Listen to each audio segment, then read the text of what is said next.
Hey guys, this is Gary Simmons with Little G Outdoors. We're out here going to camp an overnighter, and I've got this mattock head here that I found at an antique store, and I bought it. It looks hand forged from the best I can tell. That all looks like it's been done by hand right there, and even on that side, up and through there. I took a sander the other day to it for about 10 or 15 minutes trying to clean it up a little bit. I still got to sharpen it up. You can see that edge right there, big bad nick right here taken out of it. But all in all, I think I paid $1 for this. It didn't come with a handle, but that's the beauty of this video, because I'm gonna try to make a handle for it. And also, while we're working out here today, we're also going to be doing a little bit of video. I might do a separate review on this, but this is the Halter's Brooks classic hunting axe, the 850G. You can see there, the Halt's Brooks. You see it on the head here.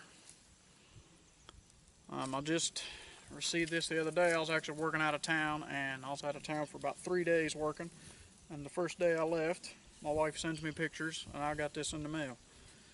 And I'm not a big axe junkie, but from what I can tell, I mean, it looks pretty good. But the handle's real nice.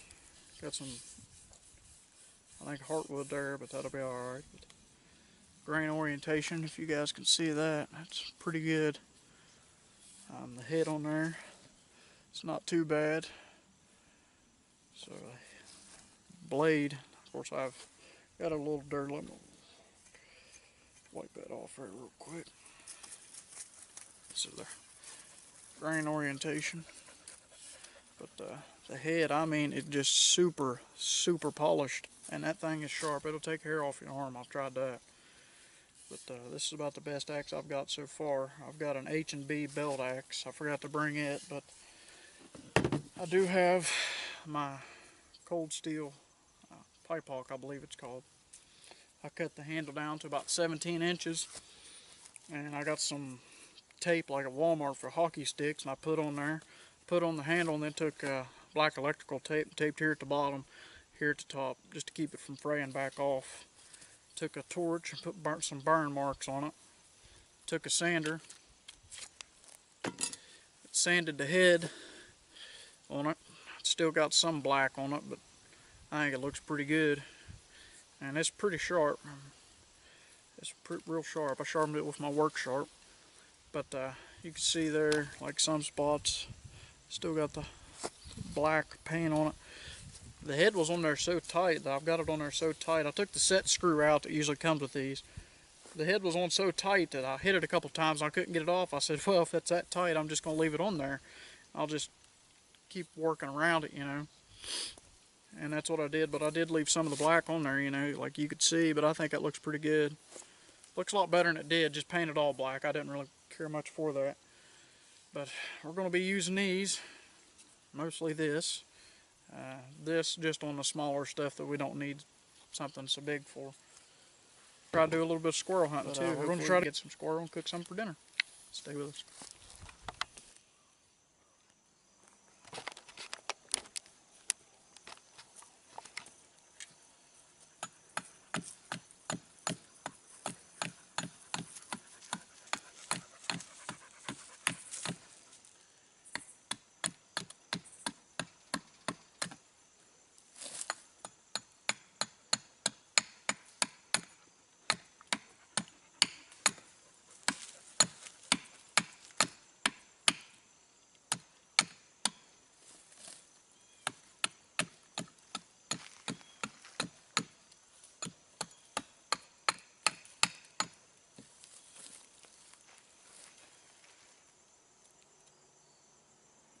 Shave down a bunch.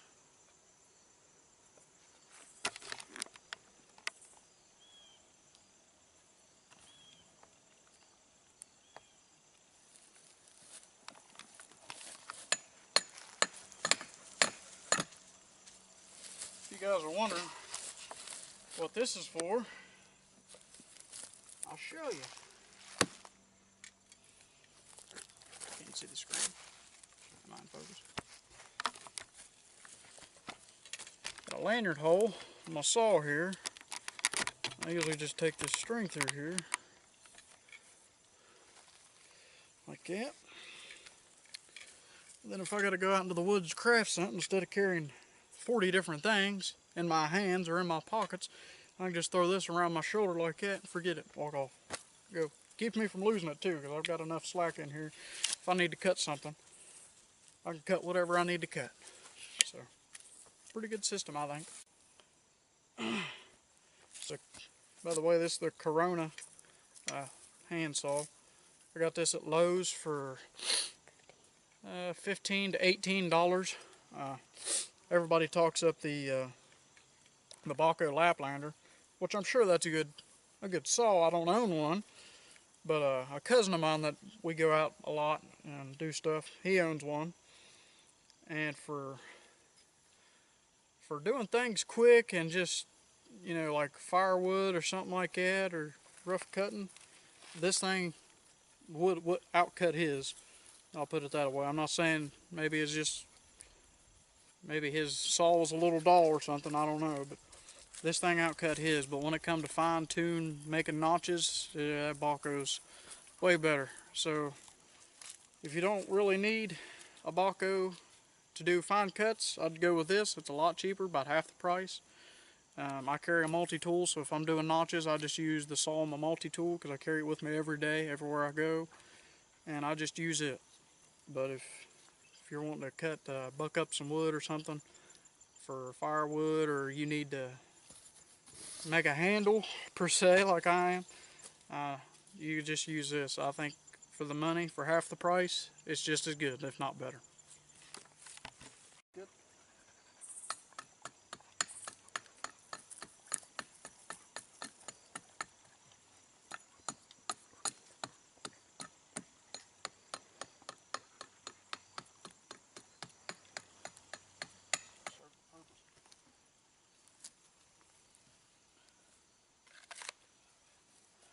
Alright guys, it's not the perfect tool, but I think it'll do what we need it to do. You could see I got, it ain't gonna slide off, the head's not, so I got a couple wedges I put in there beside it, right there and there. That one's actually pretty long, comes down to here. I might cut that off, I don't know. But yeah, that'll work for now. Alright, we just got back from squirrel hunting, and we got 2 squirrels, and I'm gonna try to get a fire going and go ahead and get some hot coals. We brought some stuff to make some fajitas with that we're gonna try to make, but I'm gonna clean up the squirrels. I got a little cooler with some ice in it, a little baggie. I'll try to, I don't know if we'll have them for lunch, dinner, breakfast, you know, maybe, I don't know, dessert, squirrel dessert, I don't know. But as soon as I get some fat wood, I'm gonna try to get some fat wood off of all this dead pine. We're gonna do that, and then I'm gonna skin them out and gut them and all that. And I'm gonna go ahead and get a hot fire going, get some of them hot coals in there so we can have some dinner tonight.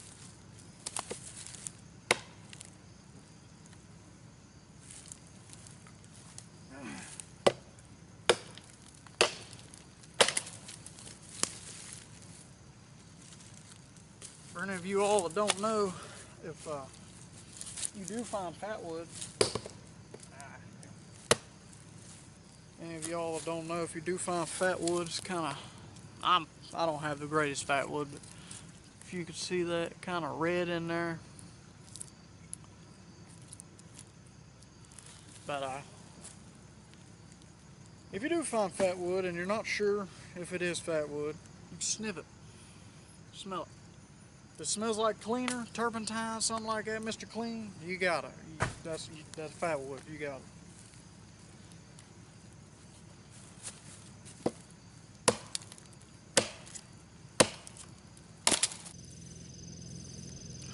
Alright, we got some of our fat wood shavings and a little bit of real fine shavings. not as many as I like, but all this fatwood is right on the end, just right on the end. Not like it's running through here and everything, it's just right there on the end. So this is what I've got.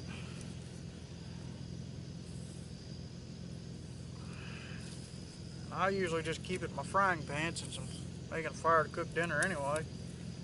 I light it in my pan, and then once I get it going, I just pour it out over there in the fire pit.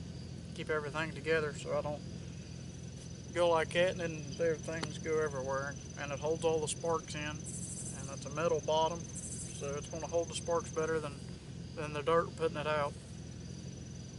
And I usually kind of lean it a little bit one way, so when the sparks do hit the metal, they roll right down onto everything. So.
Hey guys, we're sitting around here by the fire.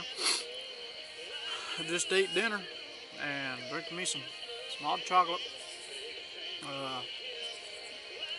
Guys really didn't miss much after I got some of that fat wood and got the fire going. You guys seen that? I took them squirrels down and skinned them, and made a little tripod and lashed it up. And then tried to get things situated around the camp and tidied up and everything like that. Darkness was falling in on us, so we had to hurry up and cook everything. We had fajitas with noodles and some Mexican cheese and onions, and peppers, and some hot chocolate. But it was getting dark, so I didn't bring you guys along on that one. But here we are now, just sitting around the fire, and got some music playing in the background, watching the fire, drinking the hot chocolate, and relaxing, having a good time. So, I thought I'd show you guys what the camp looks like. We got a fishing lantern hanging under the tripod to give us some light. Wasn't ready to quite go to bed yet, and didn't feel like sitting around with headlamps, like I got on. Sitting with our headlamps blinding each other, so I'll spin our camera around here and see what all the camp looks like. Alright, so the wood piles right there. That was the first tripod I was gonna make, but those are really good beams. I plan on using those for something else, so I just left those and I went and got some other wood. Got a chair set up, fire set up.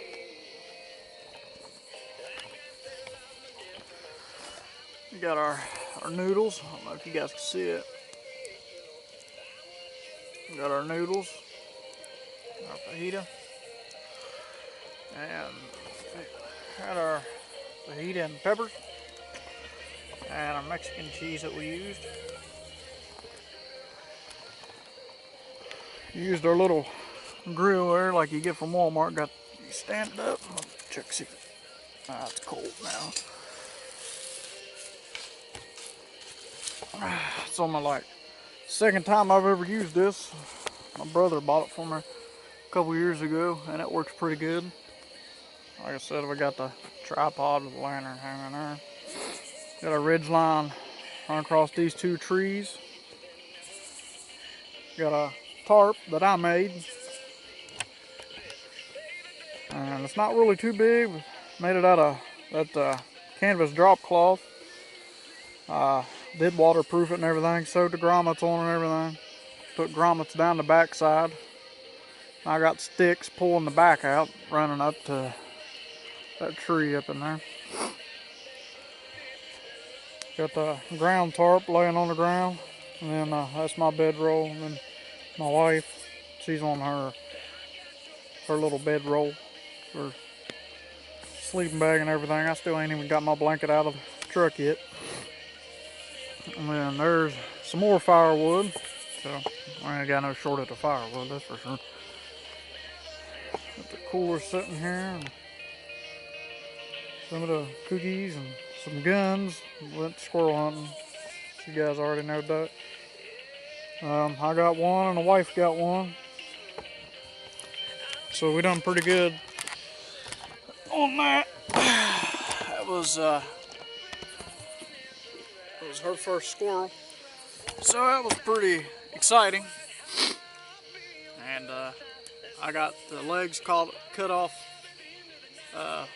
Those two, back and the front legs cut off. I got them at a pot over there. I got a 4-piece mess kit. So one pot that I wasn't using, I just put water, salt in it with the legs. And I'm gonna leave that overnight. Might have it in the morning. I don't know. We got sausage and bacon to have in the morning, so I don't know. Might just take it home tomorrow. We'll see how it goes.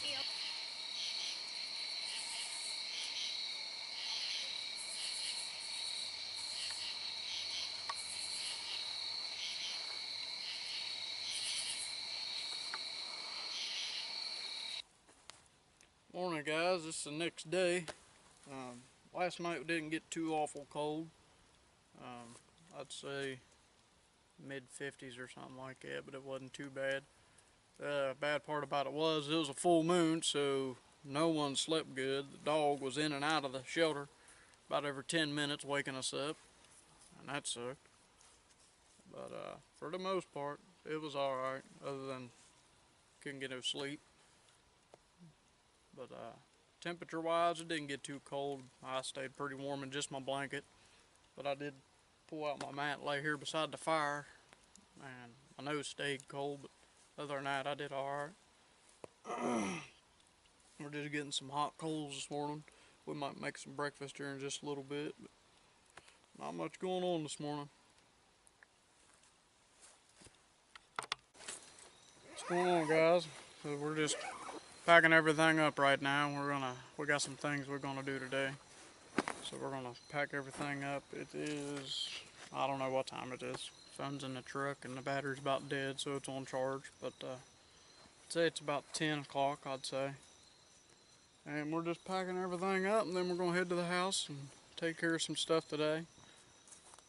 Did manage to get another squirrel this morning, so. But thanks for joining us on this video.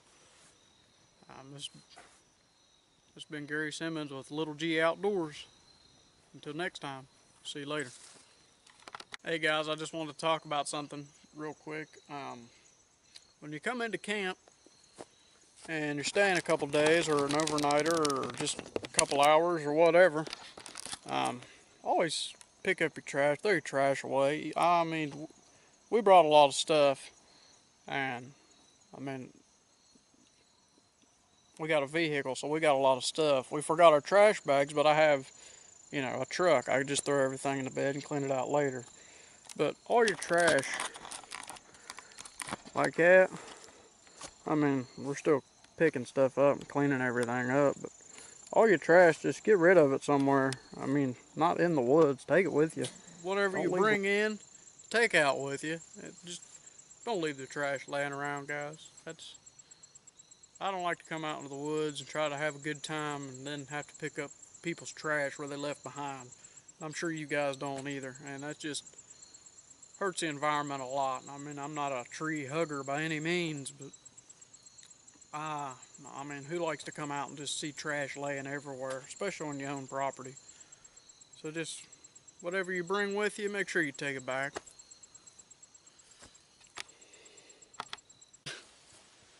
Alright guys, we got everything packed up and got all our trash cleaned up, and we're gonna head on out of here. So we'll see you in the next video. It's Gary Simmons, Little G Outdoors.